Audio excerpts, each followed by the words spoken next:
இன்னைக்கு இந்த அடையை வந்து 2 விதமாக நான் செஞ்சு காமிக்கிறேன். ஒன்று வந்து இப்போ நான் இந்த ஆப்பச்சட்டி அதை தான் வச்சுருக்கிறேன். ஆக்சுவலி பார்த்தீங்கன்னா அடி கனமான வெங்கல பாத்திரம் அல்லது நல்ல உருளி அப்படின்னு சொல்லுவாங்க அது, அல்லது ப்ரெஷர் பேன் கூட வைக்கலாம். நான் வந்து இன்னைக்கு வந்து இதில் ட்ரை பண்ணுறேன். அதாவது ஆப்பச்சட்டியில் நல்லெண்ணெய் நிறைய ஊற்றிருக்கிறேன். அது எண்ணெய் காஞ்சிருச்சு.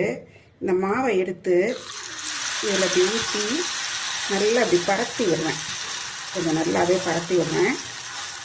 இது கொஞ்சம் மெதுவாக தான் வேகும். இந்த மெத்தடில் செய்கிறப்போ வந்து நம்ம அரைக்கல்ல ஊற்றுற மாதிரி ஊற்றுறப்போ வேகிறத விட கொஞ்சம் டைம் எடுக்கும்.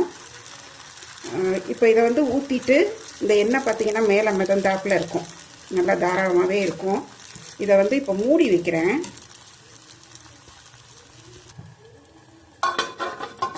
இது கொஞ்சம் லோ ஃப்ளேம் மீடியம் ஃப்ளேம் அந்த மாதிரி தான் வச்சு வேக விட போகிறேன். மூடி வச்சுருக்கிறேன். ஒரு பக்கம்